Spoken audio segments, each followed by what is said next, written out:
Hello everyone, welcome back to my channel. Mayam ngasidi ay party starter recipe am puduna lachari. Recipe se yam simple oiba cauliflower pakora ani mayam.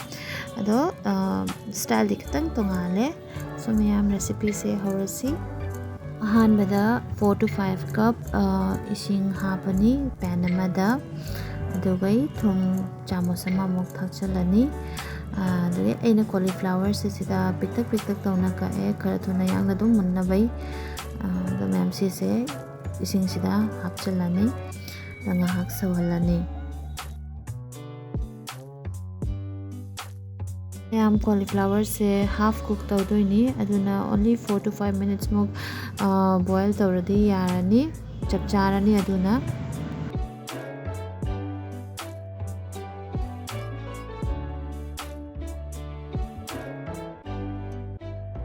Mayam 4 to 5 minutes matungda ay cauliflower se hawjik lawthoke ado se inghana thamage batter muk se masi ahanbada bowl amada half a cup maida lawrage adugai 1/4 cup corn flour ginger garlic paste na chamas ama thum chang naina thakpi miyam morok ashuba chamas thanga ama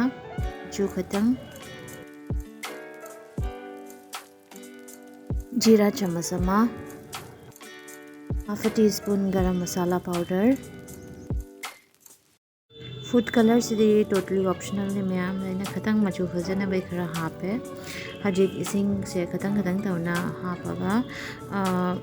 batter ma se mani yamna su pa banataba dugai yamna su thick oi banataba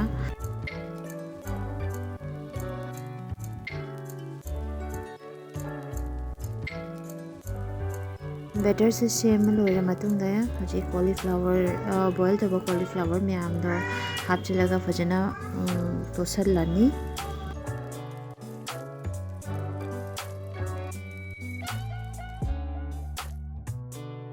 hojik pungkhai muk marinate tawna thambiu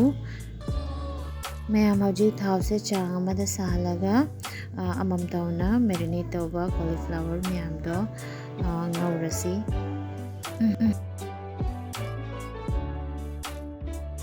mayam cauliflower se thau da hapa matungda hojik minute amamuk side amada fajana cook oijarasanu adi matungda dum marak da mathang makha ondo na ngaubiu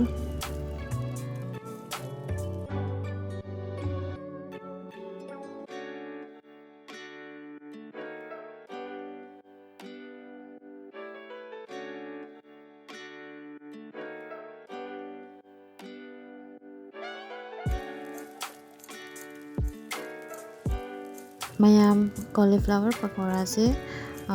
fry tawba loire se hojik dish out tawthoni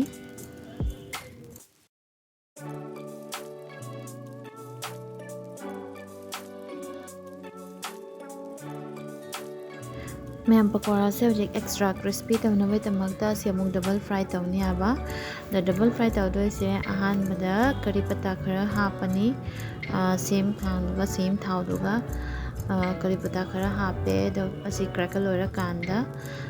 amuka cauliflower ngauba myam do adu amuk hapchalani da amuka double fry tawrani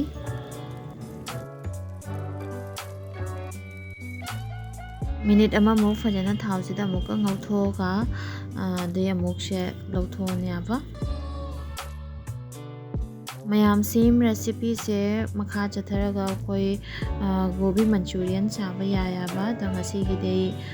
sida dum loisalage habedi pakora sitang hauraga loisalage mayam gobi pakora se yam sathina haure